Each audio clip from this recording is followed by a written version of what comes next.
kujidhili na kuwa kama watoto, hamtaingia kamwe katika ufalme wa mbinguni. Bali yeye aliyejinyenyekeza na kuwa kama mtoto, huyo ndiye aliye mkuu katika ufalme wa mbinguni.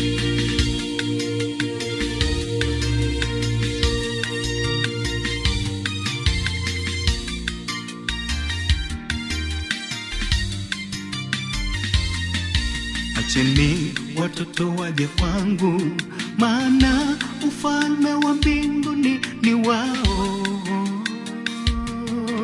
Atakaye mkosesha hata mmoja wa wadogo hawa waniaminio, yampasa afungwe jiwe shingoni mwake, kubwa la kusagia na kutoswa katika kilindi cha bahari.